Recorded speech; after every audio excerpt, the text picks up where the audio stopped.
Muy buenas y bienvenidos a Al Tanto, la tertulia semanal de The Objective. Ya se lo dijimos a principio de temporada. Este año viene cargado, esta temporada, este septiembre y arranque de curso, pues viene cargado de tribunales, de sentencias y de justicia, y también de los informes que marcan la actualidad del día y, por supuesto, de las exclusivas de esta casa. Atención a esto porque ya empezamos a hablar de ello hace muchos meses, a deslizarse, que toda esta trama de corrupción tenía algo más, pero es que esto es un salto cualitativo. Teresa Gómez y Ketty Garat nos cuentan que el Tribunal Supremo tiene indicios suficientes para imputar al PSOE por financiación ilegal. Enseguida Teresa estará con nosotros para darnos más detalles, pero no solo el PSOE sigue en el punto de mira, también ya lo saben, la mujer del presidente. Una sentencia del Supremo abre la puerta a condenar a pena de prisión, atención, a Begoña Gómez. Pelayo Barra nos va a dar todos los detalles de esta información. Y mientras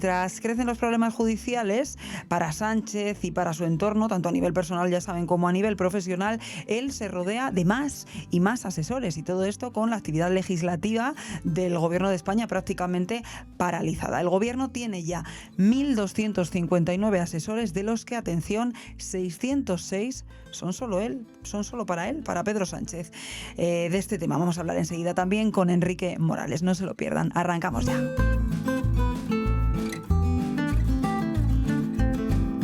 Teresa Gómez, ¿qué tal? Muy buenas. ¿Qué tal? Muy buenas. Y bienvenida de nuevo al Tanto, a la tertulia semanal de The Objective, que todavía no te habíamos tenido en esta temporada que acabamos de arrancar. Enhorabuena, como siempre, por todas las informaciones que has ido firmando estos días.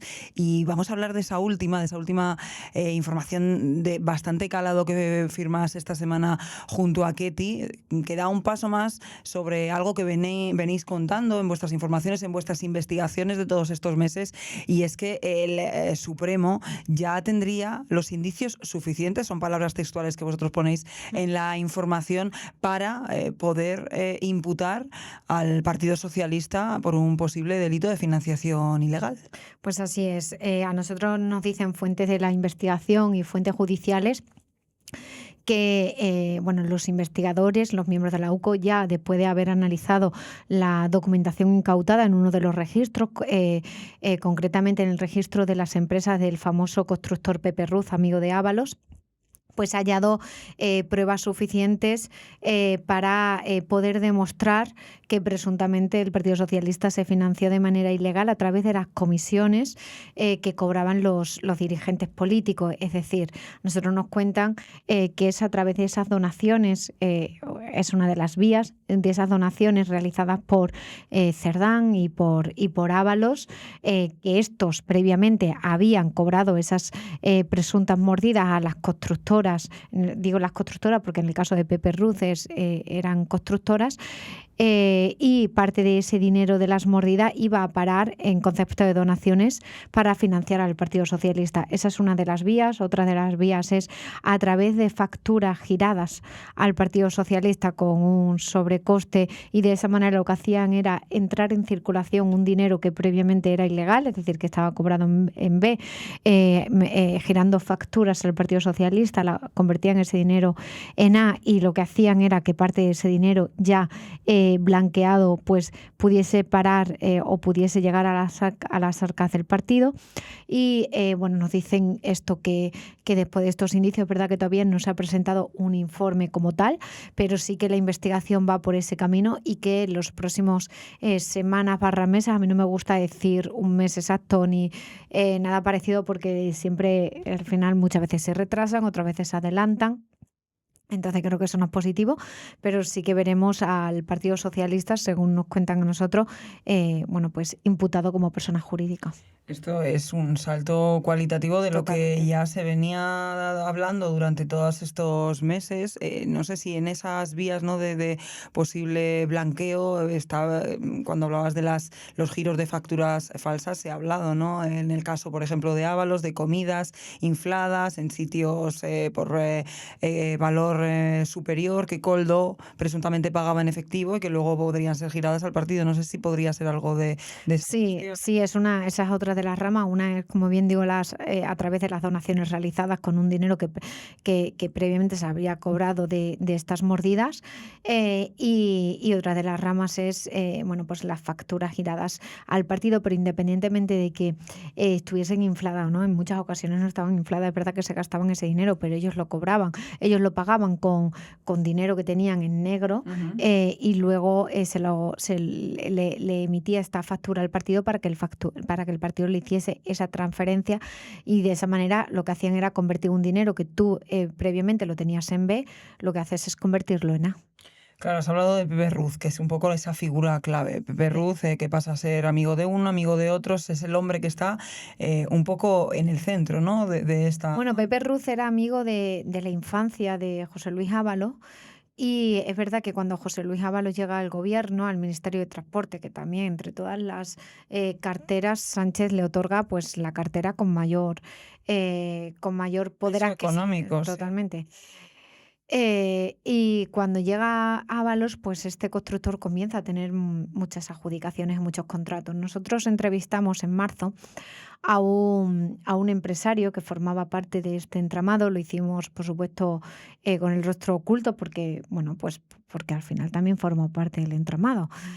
Y esta persona nos contaban cómo operaba este grupo, ¿no? Ellos le llamaban el grupo acelerador. ¿Por qué acelerador? Pues porque se dedicaban a acelerar la adjudicación de contratos públicos.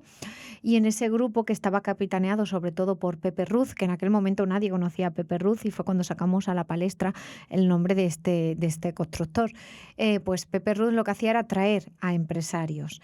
En esas reuniones también estaba, por supuesto, Koldo García Izaguirre, en alguna ocasión estaba Aldama, también estaba Israel Pilar, uno de los propietarios de Sortis, y Ábalos solía aparecer en los postres para darle esa imagen de seriedad y de institucionalidad a esas comidas, porque al final a Koldo García esos empresarios no le conocían.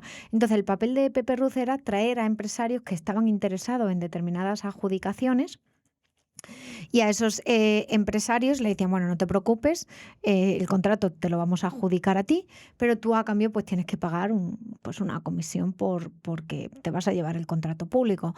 La comisión era pedían en torno al 15-20% para el partido, y luego se llevaba una comisión, una parte, el político de turno que había intermediado. Hay muchos que dicen, yo recuerdo cuando sacamos esto, y que además hablamos de Santos Cerdán directamente, que más tarde, esto fue en marzo, y más tarde terminó imputado en la causa Santos Cerdán. Cuando lo contamos, aparte de Santos Cerdán anunciar que nos iba a demandar porque era mentira y demás, al final está en prisión. Sigue en la cárcel.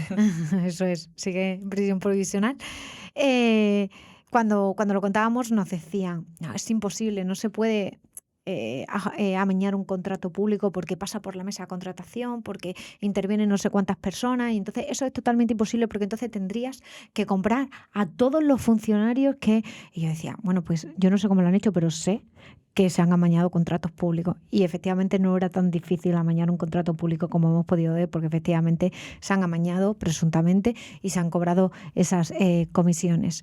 Pues con esa misma certeza también digo que también es probable financiar de manera ilegal a un partido, y todo apunta a que el Partido Socialista se ha financiado de manera ilegal, y yo creo que es un hecho inédito el ver cómo un partido como persona jurídica ya está investigada en una causa por financiación ilegal, porque si en un futuro termina condenado como tal, el Partido Socialista se tiene que disolver.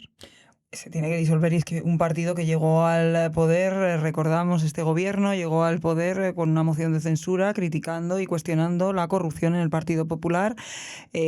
Claro, esto no sé si se sostendría ya. Ya, un partido que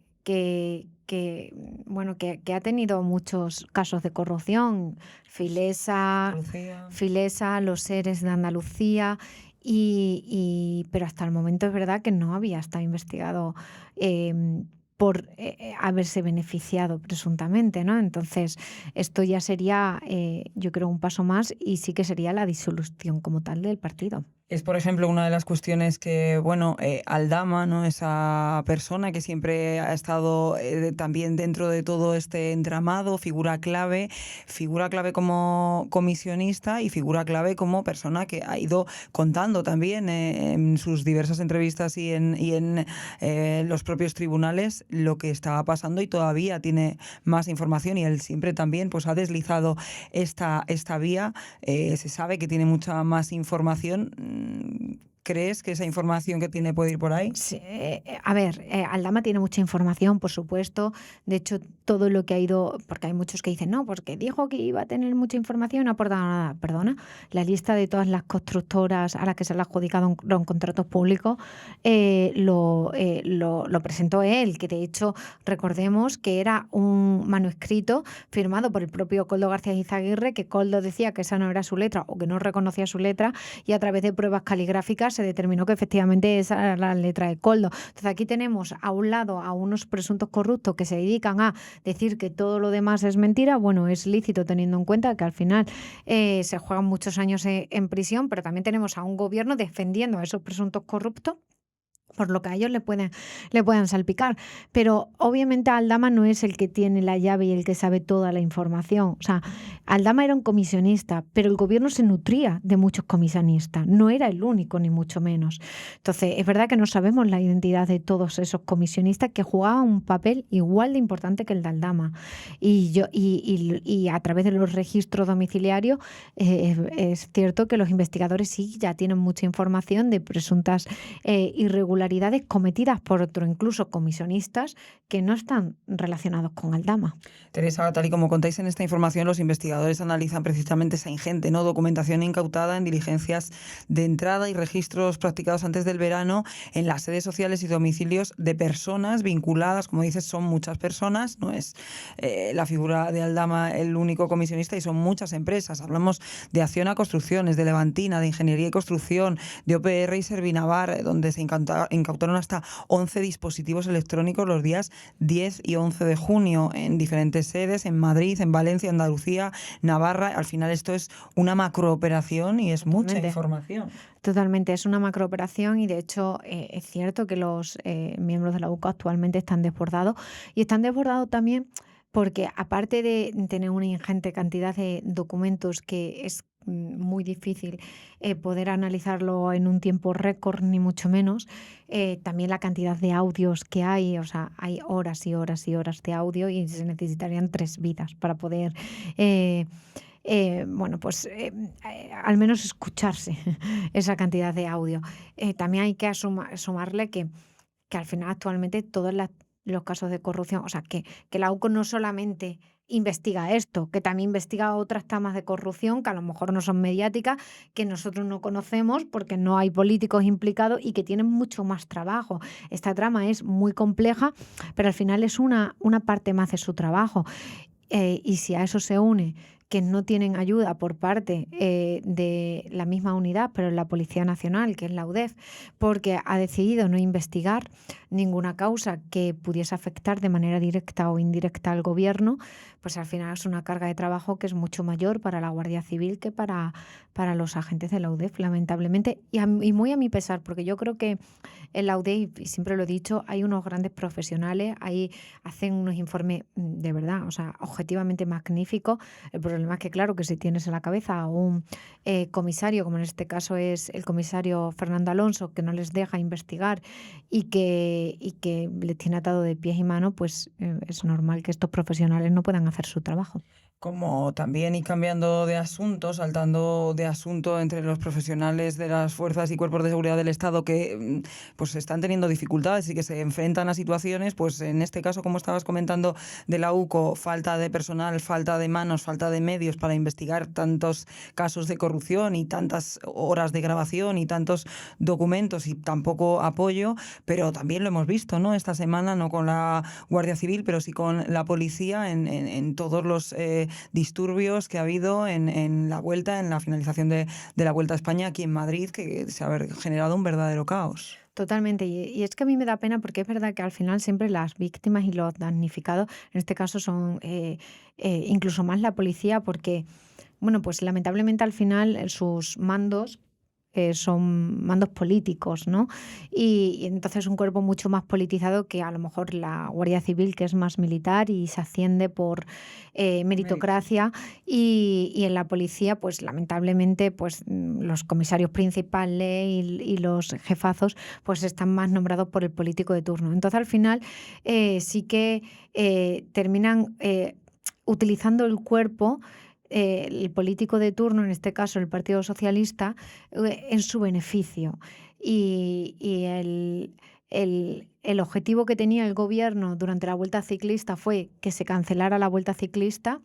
Las directrices a las Fuerzas y Cuerpos de Seguridad del Estado estaban encaminadas justo para que pasara eso, y pasó eso porque nadie entiende cómo una unidad de élite, una de las mejores unidades que hay en el mundo, que es la UIP, que es la Unidad de Intervención de la Policía Nacional, no pudiese parar una manifestación de las características, que al final tampoco era una gran manifestación, que se vivió en la Vuelta. No lo hicieron porque todas las directrices estaban dadas justo para que ellos no pudiesen, uno, ni detener a nadie, que el caos apoderase de las calles, que al final, y los datos son objetivos, hay 22 agentes heridos y solamente 2 detenidos. ¿Por qué no hay más detenidos?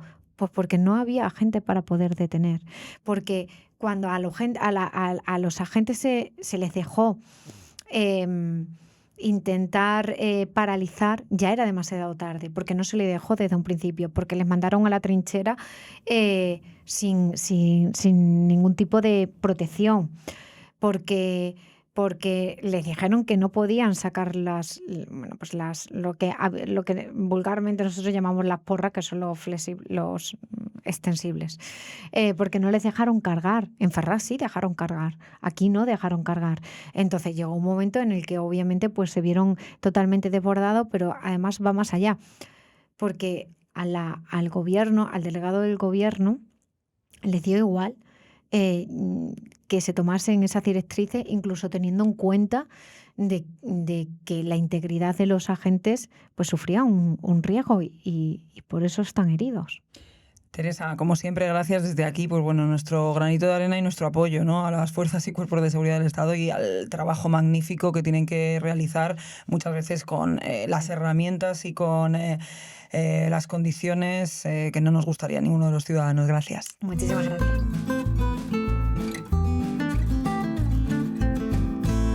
Saludamos ya a Pelayo Barro. Pelayo, ¿qué tal? Muy buenas. Muy buenas, ¿qué tal? ¿Qué tal, compañero? Bienvenido a esta nueva temporada de Al Tanto, de nuestra tertulia semanal en la que, pues bueno, protagonista indiscutible son los tribunales, las sentencias, los informes, todo lo que poco a poco vamos conociendo y seguiremos, ¿no? Porque la verdad que septiembre en este aspecto empieza muy calentito. Sí, son protagonistas, por desgracia, también podemos decir, porque, bueno, además de que parece que hay casos de corrupción donde se ha vilipendiado el dinero público, pues además también están gastando medios de nuestra justicia, ¿no? A lo mejor para temas más importantes. Pero bueno, estamos enfocados en lo que tenemos. Y lo que tenemos, entre otras cosas, es pues a Begoña Gómez al borde de la imputación. Al borde de la imputación no, al borde de sentarse en el banquillo. Imputada y ya está. Claro, está imputada, está al borde de sentarse en el banquillo. Ahora estábamos hablando con Teresa de bueno, esas también sospechas cada vez más fundadas para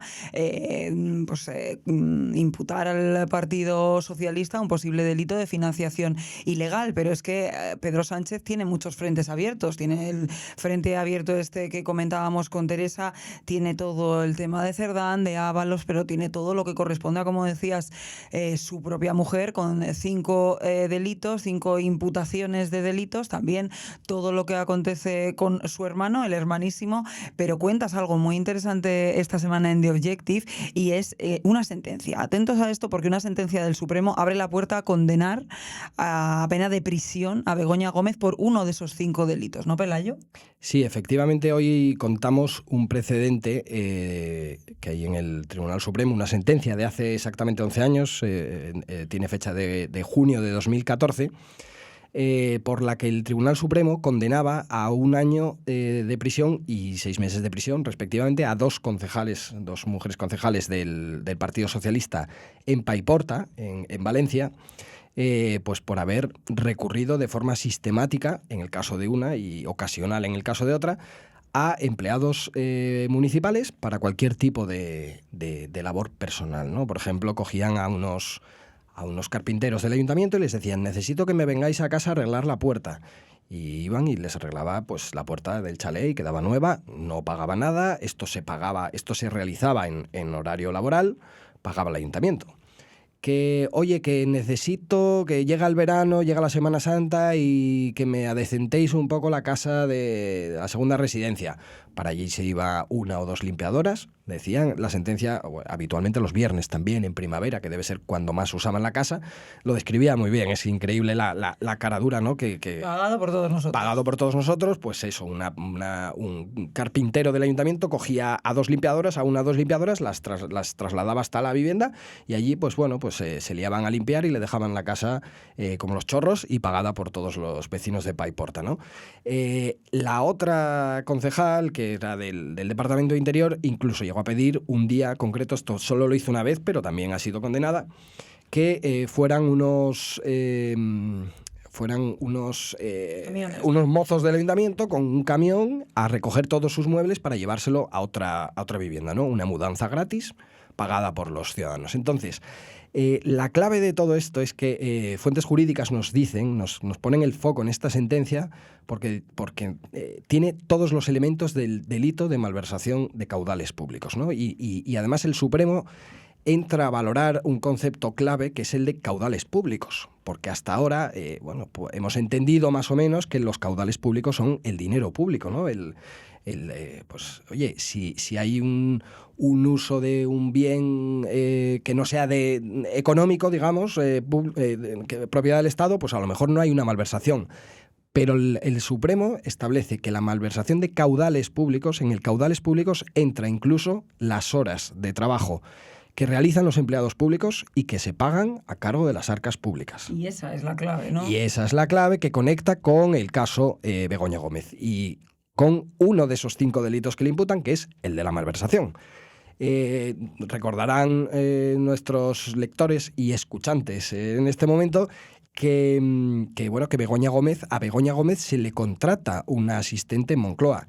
La elige ella misma elige el perfil de la persona de su confianza, la persona de su amiga, total confianza, amiga de su entorno, habían trabajado juntas antes y bueno, pues la contrata a Moncloa con el estatus, digamos, de asesora, ¿no?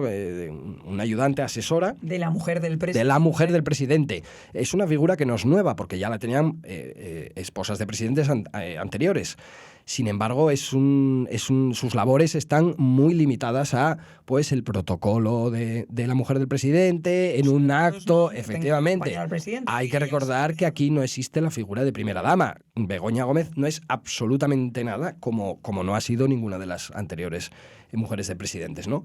Pero claro, hay actos, hay cenas oficiales, hay historias donde tiene que acompañar al presidente y entonces para eso está la asistente, la ayudante que le ayuda. ¿Lo usaba para esto Begoña Gómez? Para nada. Begoña Gómez ha recurrido a esta ayudante para que le lleve la agenda profesional, personal, empresarial suya propia. Es decir, sus negocios al margen de nada que tenga que ver con Moncloa. Uh-huh. Ella, por ejemplo, la ayudante, enviaba correos a los patrocinadores de la cátedra para pedirles, así como usemos esta palabra, que mantuvieran el patrocinio, ¿no? O que por lo menos lo redujeran a la mitad, pero que no lo quitaran del todo. Organizaba reuniones con otros patrocinadores. Es decir, estaba involucrada en el día a día de todo. Ella misma lo ha reconocido. Ha dicho que, era algún favor puntual. Begoña Gómez también ha dicho que sí, alguna vez puntualmente me ayudaba. Entonces, quizás sí están intentando salvar la situación diciendo que fue algo excepcional, ¿no? Fue un día, 2, cuando sabemos que no fue así, documentalmente sabemos que no fue así. Sin embargo, tampoco les va a servir eso. Si este caso llegara algún día al Supremo, el mismo Supremo en esta sentencia de la que hablamos dice que da exactamente igual que haya sido un hecho continuado en años, que un empleado público haya trabajado 8 horas dedicadas plenamente a una labor profesional ajena de un concejal o de lo que sea, o que haya sido una tarde o una hora. En cualquier caso, es un delito de malversación de caudales públicos. El uso de trabajadores públicos en su horario laboral para hacer tareas personales, privadas, profesionales ajenas al cargo público, es un delito de malversación. Y lo que nos explicaban desde el Supremo, una fuente próxima al Supremo, nos decía que esto tiene todos los elementos para convertirse en un delito de malversación. A un sueldo de 52.000 euros, también dinero público, y dentro de esa información, Pelayo, pues tú recoges, ¿no? Esos correos. Me dice Begoña que hagas esto, a ver si podrías, o sea, son encargos directos para su actividad profesional, personal, privada. Entonces, quedan pocas dudas de ese delito, que es uno de los 5 que tiene. El horizonte judicial de Begoña Gómez es complicado, es confuso, pero podemos dar, sé que en la justicia es muy difícil, una línea temporal, un tiempo en lo que podamos ir resolviendo todas estas cuestiones. Pues la verdad es que yo no te lo podría dar. No te lo podría dar porque a estas alturas yo creo que ni el juez Peinado te lo podría dar. El juez lo sabe. Entonces, lo que habrá que ver es, digamos, ese pulso un poco que está manteniendo el juez Peinado, ya no solo con la defensa de la propia Begoña Gómez, sino también con la Fiscalía, porque cabe recordar que la Fiscalía se ha alineado bastante con la defensa de Begoña Gómez. Le puede sorprender a alguien, a otros no lo sé, pero... ¿Tú crees que le sorprende a alguien ya en este país? Yo creo que hay gente que sigue siendo un poquito ingenua. Entonces, bueno, a lo mejor hay gente a la que le sorprenda, pero vamos, que hasta su propio marido lo dijo un día, ¿no? ¿Y la Fiscalía de quién depende? Pues imaginemos por un momento que esa entrevista se realiza a día de hoy y Pedro Sánchez suelta esa frase. O sea, después de tener a su hermano imputado, a su mujer imputada, al fiscal general imputado, a su secretario, a sus dos secretarios, sus dos últimos secretarios de organización imputados, y que de repente le preguntan, oiga, ¿y usted cree que la justicia va a hacer hincapié en esto, va a perseguir este tipo de delitos y tal? Y Sánchez dice, bueno, y la Fiscalía, pues ¿de quién depende? Pues eso. Y así fue como acabó la frase, ¿no? Bueno, pues veremos. El horizonte, como decimos, es complicado. Son, Pelayo, 5 delitos, recordamos. Es un horizonte judicial complicado, los tiempos, la fiscalía, todo va a ser complejo, pero son, además de este del que hablábamos, otros 4 delitos, ¿no? Sí, mira, tengo justo aquí todo lo que se le imputa a Begoña es un delito de tráfico de influencias, de haber utilizado a la figura de su esposo, digamos, para ganar cierta notoriedad profesional y en negocios, hacer negocios, digamos, siendo la mujer de corrupción, la malversación que hemos hablado en este momento, intrusismo, porque ella también ha estado realizando una serie de trabajos. La cátedra, ella no es doctora, o sea, hay también un problema de ella ha conseguido en los trabajos que ha realizado por ser quien es, por su currículum o por ser quien es. Entonces también está por ver, posiblemente sea el más complejo de probar. Sí. Y luego, perdón, he dicho había dicho malversación, es apropiación indebida también. Ese es el quinto. Que es el tema del software, ¿no? Que le desarrolló, pues en un momento Google, echó mano de Telefónica, echó mano de Indra. Hay que recordar que a esta mujer, por ejemplo, va a visitar Indra para que le hagan una aplicación de apenas 100.000 euros y sale a recibirla el presidente de Indra.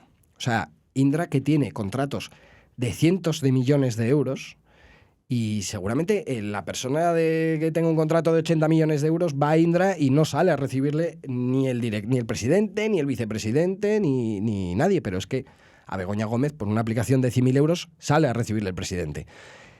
¿Es porque es la mujer del presidente? Pues también, pues como lo otro.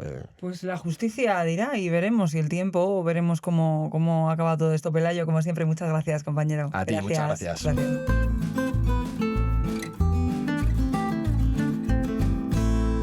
Pues vamos a saludar ya a Enrique Morales. Enrique, ¿qué tal? Muy buenas. Muy buenas, Rocío. Y bienvenido a esta temporada, porque yo creo que todavía no te había llamado, creo ¿no? que desde que acabó el verano no habíamos hablado mucho en la redacción, que hablamos mucho, que somos compañeros además de equipo de economía, pero vamos a hablar, Enrique, porque durante los últimos meses vienes escudriñando los datos, haciendo un exhaustivo análisis de los gastos en asesores que tiene este gobierno, y no son pocos y además no dejan de crecer, porque atentos, aunque la situación parlamentaria y legislativa esté más o menos paralizada y no salgan adelante ninguna norma dentro pues del Congreso por los números, ¿no?, que no salen, tampoco salen los presupuestos, lo que no deja de crecer es esa lista, ¿no?, de asesores del gobierno, la mayoría además para Pedro Sánchez.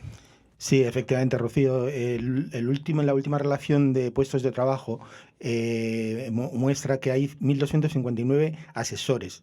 La mayoría son asesores. Luego hay una serie de efectivos que son personal de confianza, digamos, pues una secretaria para el presidente o varias secretarias para el presidente y bueno, incluso hay cargos de un nivel bajo, pero que también tienen un puesto de responsabilidad porque manejan información confidencial.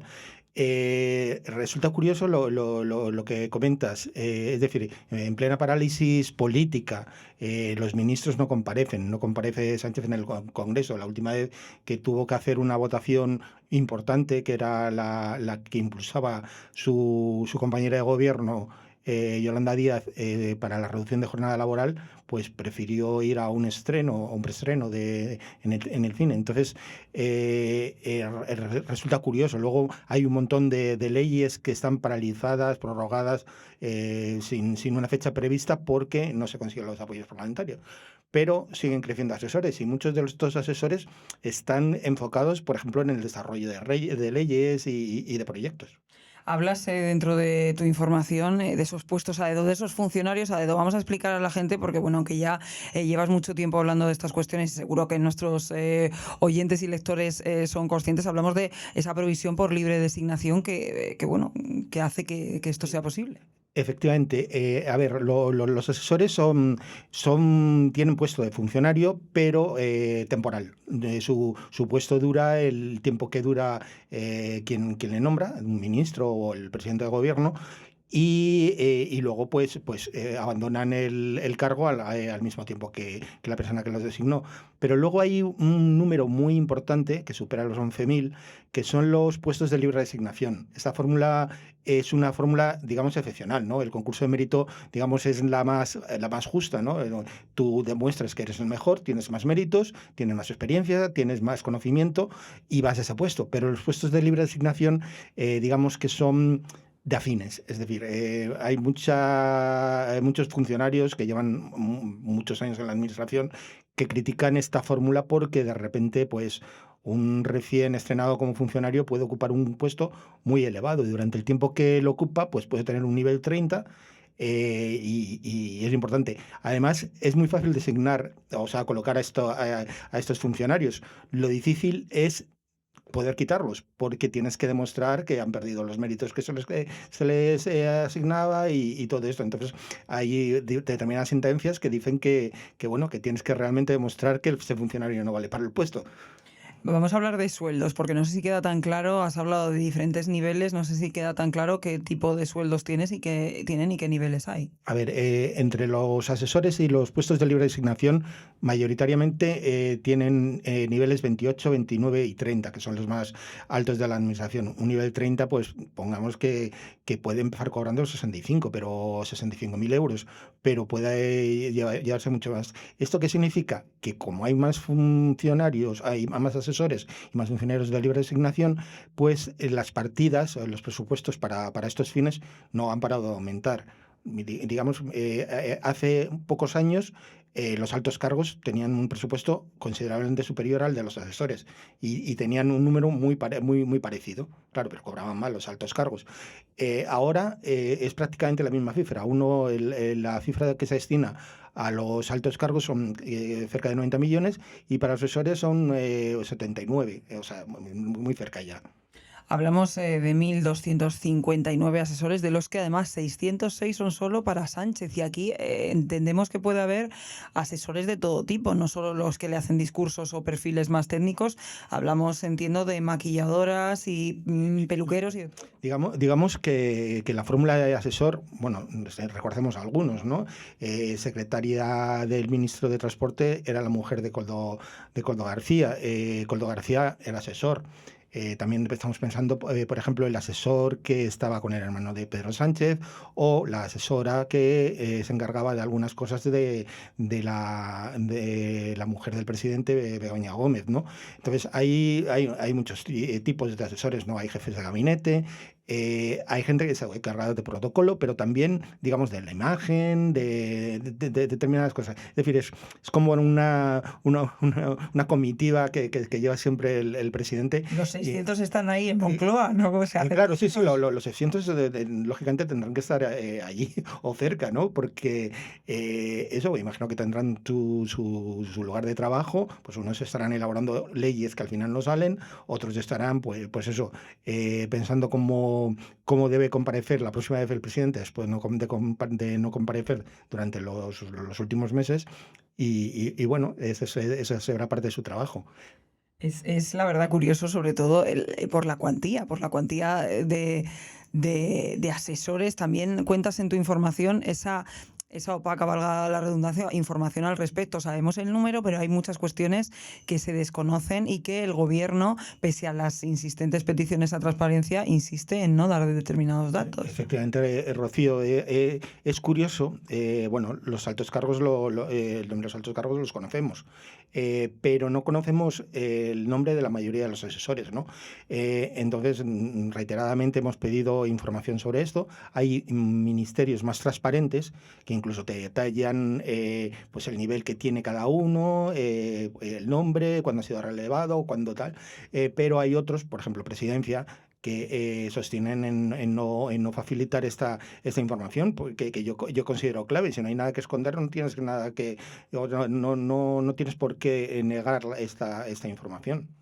Y además hablas también de ese progresivo crecimiento, o sea, este crecimiento hasta llegar a 606 asesores solo para él, 1.260 casi en todo el gobierno, ha sido creciente. No sé si ha habido un acelerón en los últimos meses. En los últimos meses, efectivamente, porque en el caso de los asesores del presidente de gobierno, que son 606, son 19 más que hace solo un año.